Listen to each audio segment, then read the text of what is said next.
देश में जो चल रहा है आप लोग सब लोग देख रहे हैं। एक तरफ हम देखते हैं कि पूरे देश में अलग अलग राज्यों में मॉब लिंचिंग हो रही है, कहीं और सांप्रदायिक दंगे भड़काए जा रहे हैं जैसे संभल में हुआ।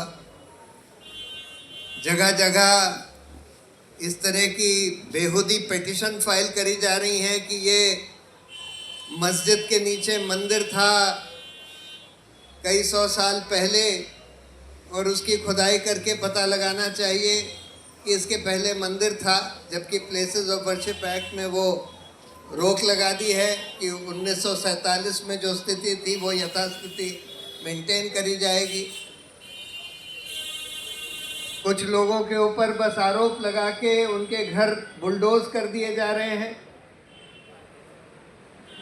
लेकिन इन लोगों को पकड़ने के बजाय, यानी जो लोग परपेट्रेटर्स हैं इस तरह के घिनौने अपराध के, जो सड़क पर लोगों को लिंच कर देते हैं, जो बुलडोज़र चलाकर लोगों के घर ध्वस्त कर देते हैं, जो इस तरह के सांप्रदायिक दंगे भड़का रहे हैं, जो भड़काऊ भाषण दे रहे हैं यति नरसिंहानंद जैसे लोग, उन लोगों के खिलाफ कोई एक्शन होने के बजाय हम देख रहे हैं कि जगह जगह पुलिस, खासकर उन राज्यों में जहां भाजपा का राज है, पुलिस जो है उन लोगों के खिलाफ एफआईआर रजिस्टर कर रही है जो उसको उजागर कर रहे हैं, जैसे नदीम खान। नदीम ने और उनके संस्था ने, association for protection of civil rights ने, कितने सारे इस तरह की घटनाओं के बारे में तहकीकात करके, फैक्ट फाइंडिंग करके रिपोर्ट बनाकर प्रकाशित करी है, यहीं से प्रकाशित करी है। आज वो शायद सिविल लिबर्टीज़ के स्पेस में सबसे मुस्तैद और सबसे इफेक्टिव कैंपेनर हैं सिविल लिबर्टीज़ के इस देश में। लेकिन आज उनके खिलाफ एफआईआर, जो सबसे बढ़िया, और इसलिए एफआईआर, जैसे आपको बताया कि उस एफआईआर को आप पढ़ लीजिए, कोई उसमें क्राइम नहीं है। अगर आप उसको हूबहू मान लीजिए तो उसमें कोई क्राइम नहीं बनती। यानी कि आप अगर उजागर कर रहे हैं किसी हेट स्पीचेस की, मॉब लिंचिंग की, इस तरह के क्राइम्स की, तो उसको उजागर करना किसी तरह का भी अपराध नहीं बनता। लेकिन फिर भी एफआईआर रजिस्टर करी गई, फिर भी पुलिस 4 घंटे में पहुंच गई वहां बंगलौर में अरेस्ट करने के लिए।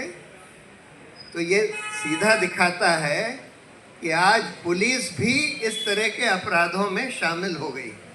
जो हेट क्राइम्स हिंदुस्तान में हो रही हैं उसमें भाजपा के राज्यों में, भाजपा जहां राज कर रही है उन राज्यों में पुलिस इस तरह के हेट ऑफेंसेस में, वायलेंस में, इंटिमिडेशन में शामिल हो गई है। और मेरा ये मानना है कि इन पुलिस ऑफिसर्स के खिलाफ, जिन पुलिस ऑफिसर्स ने इस तरह की एफआईआर रजिस्टर करी है, उनके खिलाफ बहुत सख्त कार्रवाई होनी चाहिए। और ये अनफॉर्चुनेट है कि आज हमारे देश की अदालतें ये देख रही हैं लेकिन ये आदेश नहीं दे रही। कभी कभी रिलीफ देती हैं, बेल देती हैं, कभी कभी कुछ वॉश भी कर देती हैं केसेस को, लेकिन जिन लोगों ने झूठे केस बनाए, चलाए, लोगों को अरेस्ट किया, उन पुलिस ऑफिसर्स के खिलाफ कोई एक्शन अभी नहीं हो रहा। और ये होना बहुत ज़रूरी है, क्योंकि इस तरह का जो इंटिमिडेशन है, दादागिरी है पुलिस के द्वारा, ये तभी रुक पाएगी अगर इन पुलिस अफसरों के खिलाफ कोई एक्शन होगा। जुबैर के खिलाफ भी देखिए, मतलब क्या केस बनाया कि भाई आप नरसिंहानंद का उजागर कर रहे हैं कि उसने क्या, किस तरह के भड़काऊ भाषण दिए, तो आप नरसिंहानंद के खिलाफ हेट फैला रहे, आप नरसिंहानंद को मॉब वायलेंस का टारगेट बना रहे हैं। ये एफआईआर यानी कि जो क्राइम को उजागर कर रहा है उसको आप कह रहे हैं।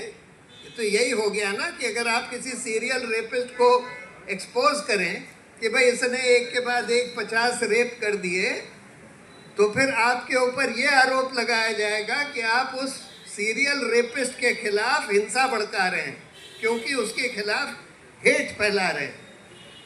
यानी देश या हमारे देश की व्यवस्था इस हद तक पहुंच गई है कि इस तरह के पुलिस ऑफिसर्स के खिलाफ कोई एक्शन नहीं हो रहा।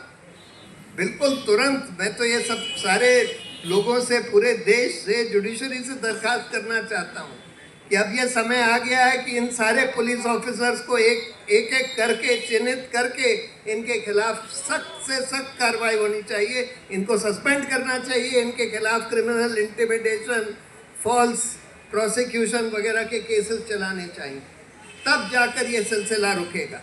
और नहीं तो ये देश जो है, इस देश में कानून का राज बिल्कुल ध्वस्त होता चला जा रहा है। और ये मत सोचिए कि सिर्फ एक ही कौम के ऊपर ये आफत आएगी।